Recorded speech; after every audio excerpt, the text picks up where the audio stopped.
Hey, what's going on, guys? Kalamazi here, and with there being less than 48 hours before Battle for Azeroth's worldwide release, I felt it would be a great time to talk about some of the most important things that you should be focusing on once you reach 120. I did choose to omit certain activities such as war fronts due to them releasing a few weeks later, and the war campaign is that something you should focus on completing while leveling from 110 to 120 if possible. Let's jump right in and take a look. Reputations are going to play a very large role in the first few weeks of Battle for Azeroth and are, in my opinion, the most important area to focus on. Each faction has 4 specific reputations that correspond to their own faction and 2 neutral reputations that are shared between both factions. The Champions of Azeroth reputation is the most important rep to focus on, as reaching friendly, honored, and revered with them grants a quest, with the reward being 15 item levels, not artifact power levels, but actual item levels, to your Heart of Azeroth neckpiece. The Honor Bound and 7th Legion reputations, depending on your faction, are also very important, as Revered is required to unlock the final chapter of the corresponding faction's war campaign. One of the fastest ways to gain reputation with the rep of your choice is through the new items called contracts. They're very similar to the old tabards you used to be able to wear in dungeons that would grant you rep with said reputation. There are contracts available for every reputation except for the Honor Bound and 7th Legion for Horde and Alliance respectively. They are made by inscriptionists and can be purchased from the auction house. My recommendation is to purchase or craft the one for the Champions of Azeroth, as the 15 eye level neck rewards are very important. Once you actually finish with that one, feel free to purchase whichever one is most important to you. World quests are obviously another great way to gain rep with specific factions. You will receive a small amount of reputation with your chosen contract, as well as rep with the reputation the world quest corresponds to upon completion. Most of your Honor Bound and 7th Legion rep will come from World Quest in the opposing faction zones of the first few weeks, so make sure to get those footholds established early while leveling. It is also worth mentioning that the follower mission table is back and operates pretty much the exact same way it does in Legion. Rewards will vary between gold, artifact power, reputation tokens, and various other items at times. The other 4 factions have toys, recipes, pets, mounts, and gear that you can purchase at Friendly, Honored, Revered, and Exalted. It's worth noting that the gear you can purchase at Revered is item level 335, and the Exalted gear is item level 350. I'll have a link to a list containing each faction's rewards in the description below. If you are shooting for 21 or more levels on your Heart of Azeroth before the opening of Uldir, doing your daily heroic as well as potentially a few extra heroics will give a decent bit of artifact power. Your first random daily heroic will reward 300 artifact power, with 150 artifact power being the reward for heroic dungeons run after the first one that day. Running normal BFA dungeons rewards 125 artifact power at the end, which is not much of a difference from heroic.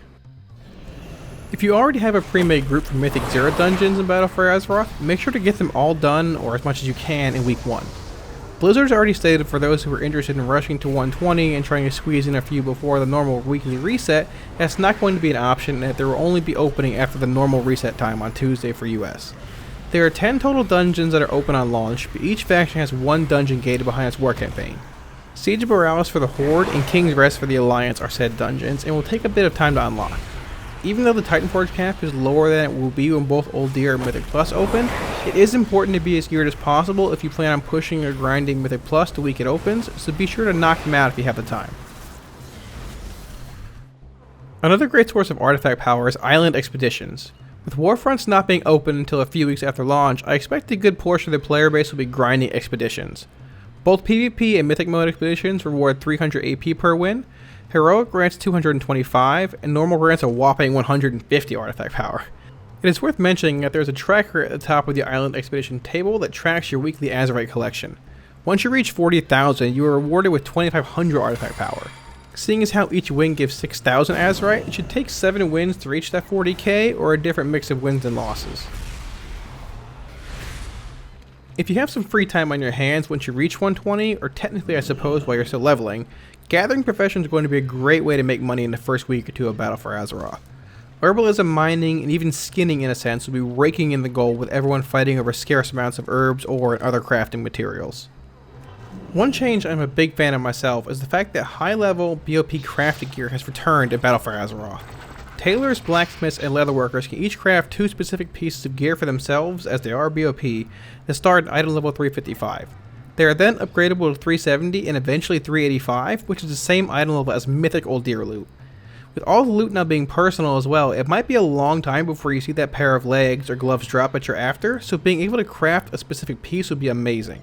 They are very costly, however, each requiring a great deal of expo sum that can only be acquired from gathering professions, alchemy transmutes, or from the actual gear scrapper, which we'll get to in a minute here.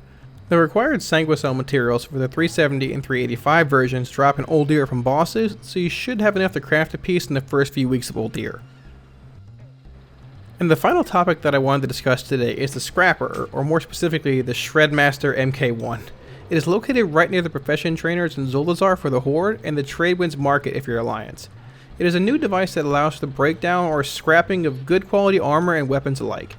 It can refund a good bit of materials including common, uncommon, and rare cloth, different types of ore, and most importantly, expo sum. This seems to be the main way for players outside of alchemists to actually gather expo sum for crafting needs. Seeing as how we do require a great deal of it for the 355, 370, and 385 BOP crafted gear, it's extremely important that you save all of your leveling gear and drops that are good quality or better for the scrapper. If you have some kind of mobile mailbox, you can mail the BOE items to an alt while leveling if your bags are full, and send them back at a later time for scrapping.